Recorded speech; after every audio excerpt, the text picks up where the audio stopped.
Good morning to all of you this morning. And on behalf of the USDA, I want to welcome all of you. I want to thank Mr. Moore for this invitation and all of those who have participated. To the bishop, this is the time in the world where we need prayer. In America here, we say, God of our weary years, God of our silent tears, thou who hast brought us thus far along the way, thou who hast by thy might led us into the light. Let us continue, let us forever in the path we pray.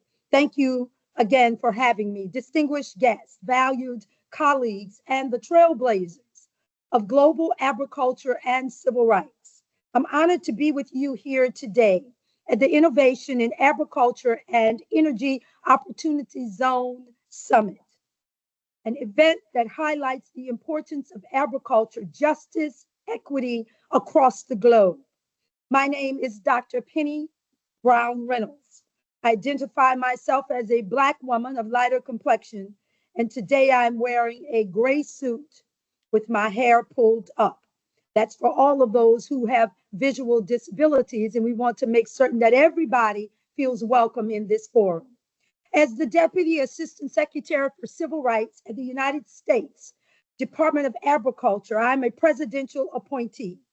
I serve as the senior most authority on civil rights within agriculture, leading the office of the Assistant Secretary for Civil Rights at USDA, and concurrently serving as USDA's Chief EEO Officer for our over 100,000 plus employees.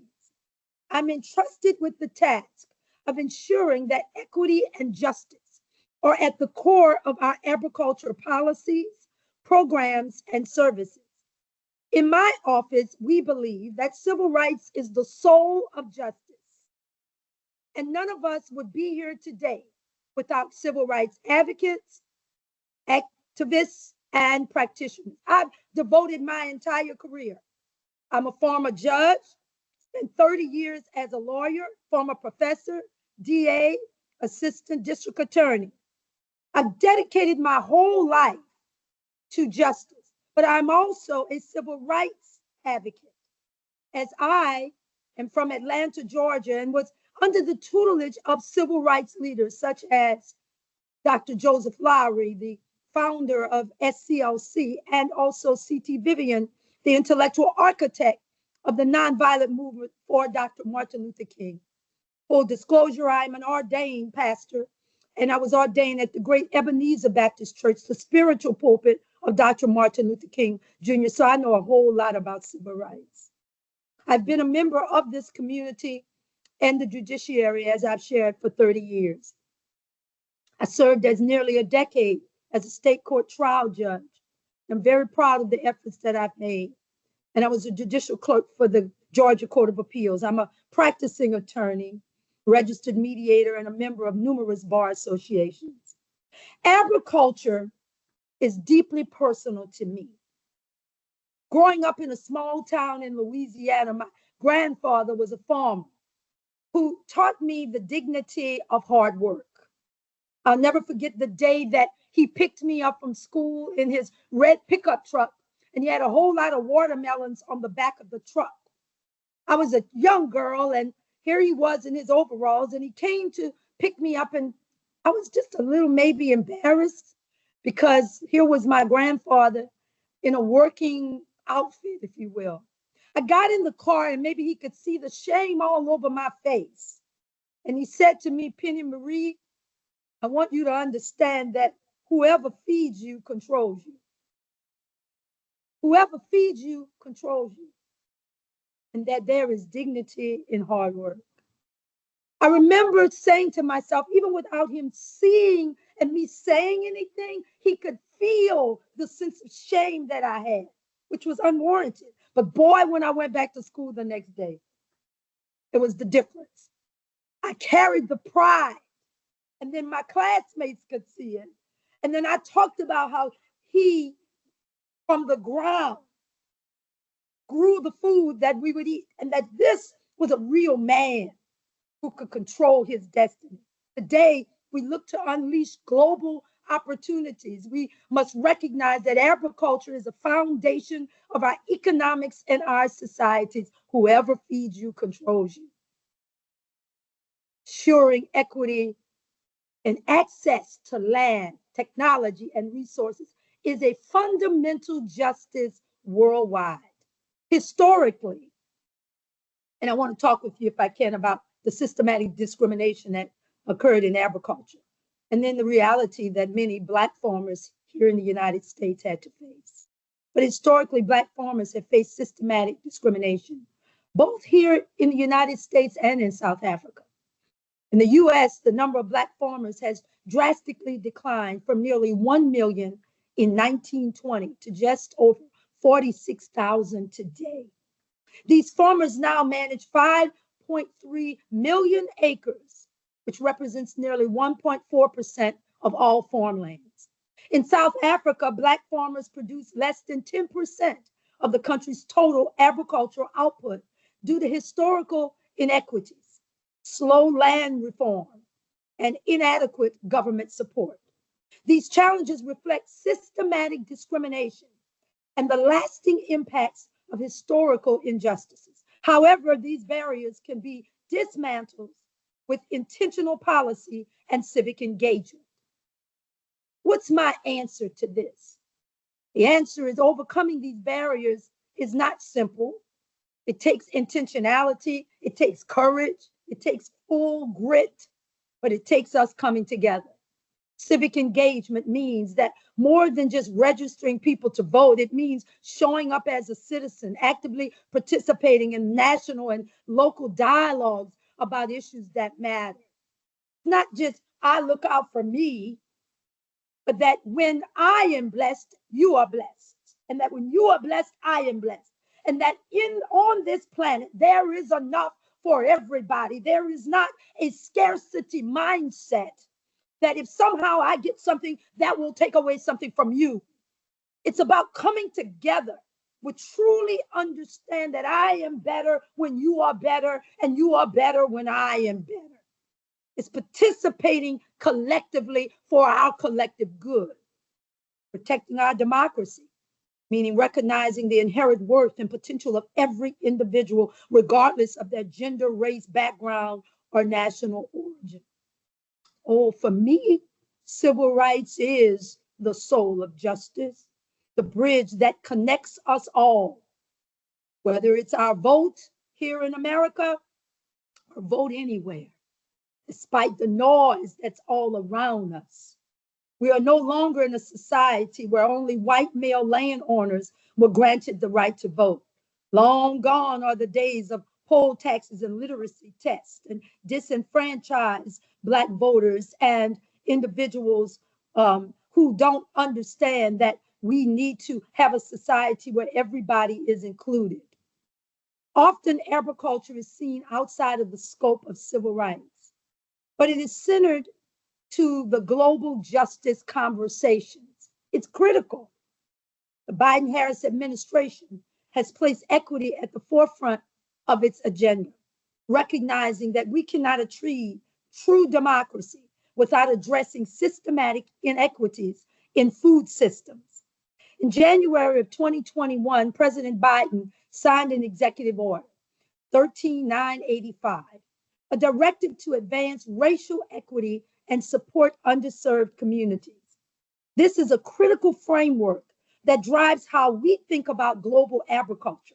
Also, ensuring equitable access to resources is not only an American priority, but a global necessity.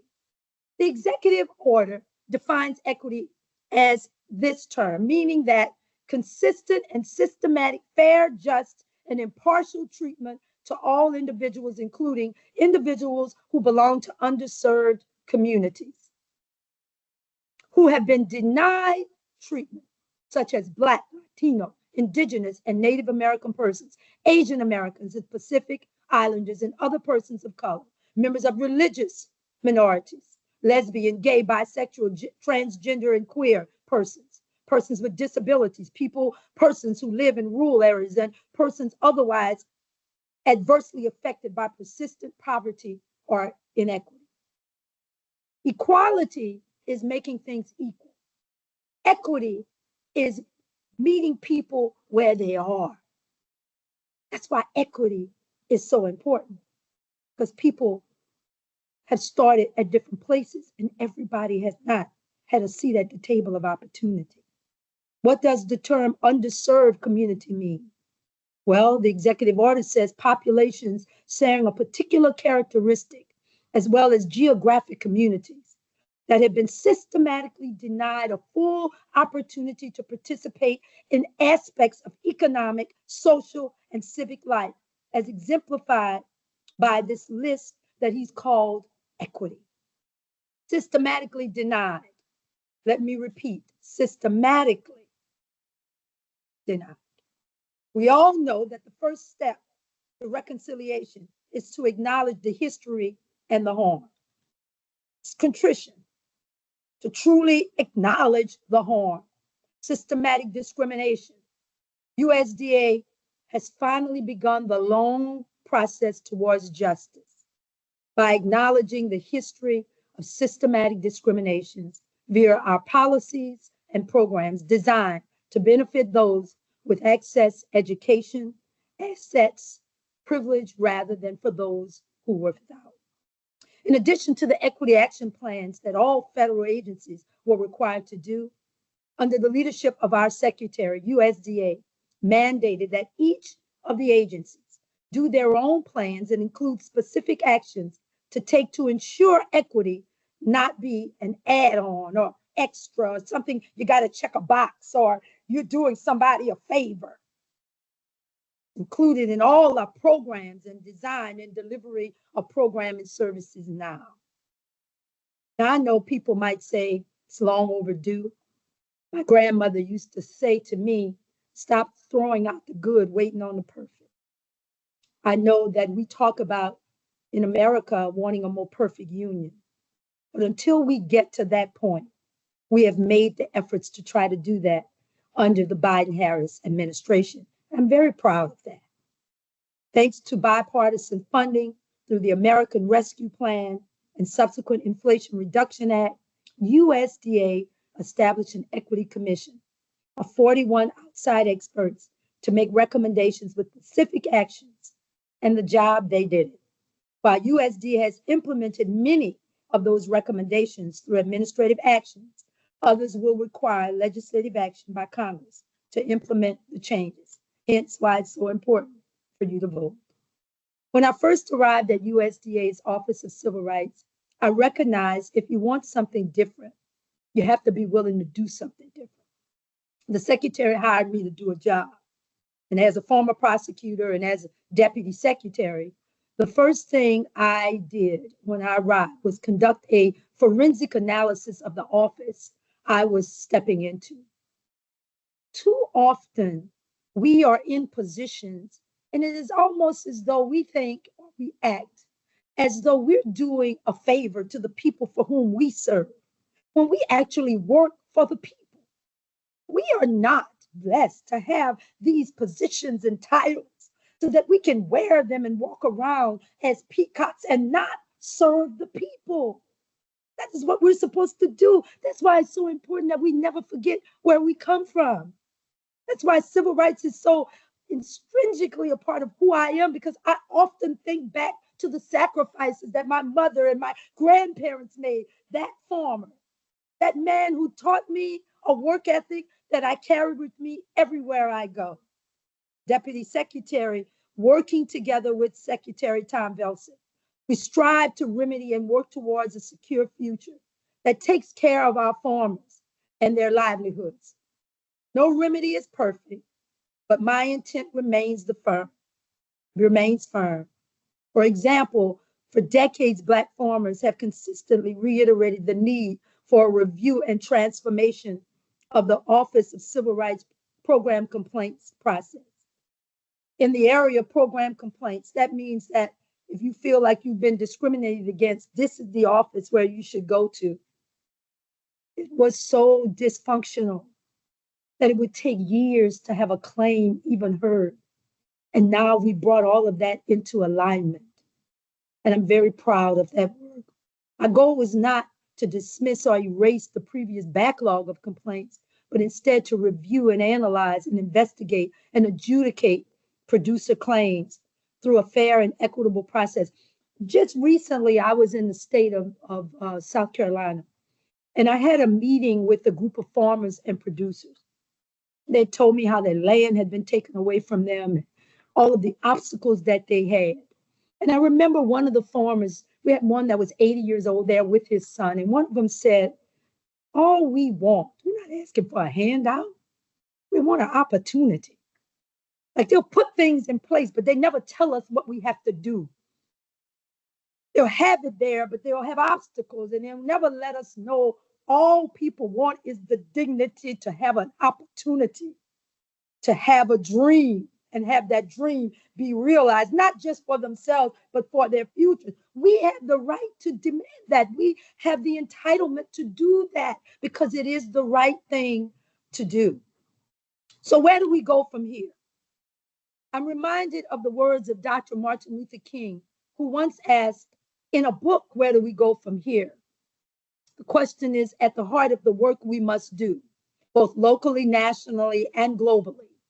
We stand on a crossroads where we can either continue to perpetuate inequities or chart a path forward to a future where justice, peace, and opportunity are available to all.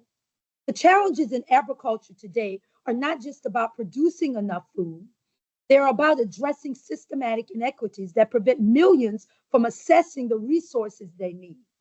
From climate change to food insecurity, the issues we face demand innovative, bold leadership. And that's all of us. But what I like about this conference, it talks about unleashing golden global opportunities. What does that mean to unleash? It means to break free. It means to break free from limitations, to push past the barriers that have held us back. It means stepping boldly into the future, determined to create a world where everyone can thrive. Our Constitution in America says, we the people of the United States of America. We understand that we the people did not mean all the people. All the people deserve to thrive in this country and in this world. We can start today by unleashing innovation for sustainability. If we want to unleash global opportunities, we must first unleash innovation. We need bold ideas, revolutionary technologies, and creative solutions that push agriculture into a sustainable future. We cannot rely on the old ways of doing things. You'll keep getting the same results. The time has come for us to reimagine how we feed the world while also protecting the earth. I declare today that it is time to innovate. It's time to use the power of science and technology to solve the most pressing issues we face. Issues like food scarcity and environmental degradation. We are the generation that will unleash the power of innovation for the good of all. For me, living in America, I am the product of the American dream. A little Black girl from Louisiana, coming from a working class family where my grandfather was a farmer and my mother was a single working mother. She's watching now from the banisters of heaven and looking down on me because this is the country that I knew it could be. All I needed was the opportunity for my innate genius to be put together to then do the work that I have been called to do. And so many generations just need that opportunity. On this journey, it's also important to unleash economic empowerment. We want to talk about civil rights, but civil rights and silver rights go hand in hand. Unleashing economic empowerment means to unleash global opportunities. We must unleash the global potential to every individual, every farmer, every community. We cannot talk about equity without talking about access to land, access to financing, access to technology, and access to markets. We're going to talk the real deal. Let's really talk about it.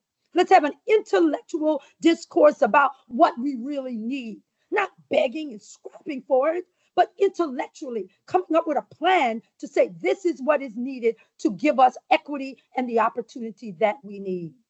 It is not enough for a few to prosper while many are left behind.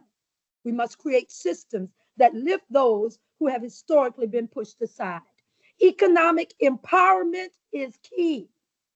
When we invest in the smallholder farmer, when we empower women and marginalized communities with the resources that they need to succeed, we unleash prosperity for the entire world. The time has come for us to break the chains of poverty and inequity and let the full potential of people flourish. Finally, and as I close, to unleash global opportunities, we must unleash the power of global partnerships. There is strength in unity. I began my talk about that, saying that when we come together, we are stronger than when we are divided. When we come together as nations, organizations, and communities to create, we then create an unstoppable force for change. We cannot afford to work in silos, undercutting each other like we're crabs in a barrel when there's enough resources on this planet for everyone. We must do away with that scarcity consciousness to believe that there's somewhat limits on what this earth provides for us. No more silos. Challenges we face are global, and the solutions must be global as well. Imagine what we can achieve when we combine our knowledge, our resources, and our expertise. Together, we can tackle food insecurity, develop sustainable farming practices, and ensure that every nation can feed its people.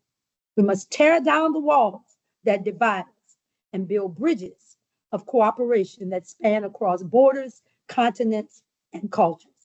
If we go together and move forward together, justice will roll down like an ever-present force. Thank you so much for this opportunity, and may God bless and keep you.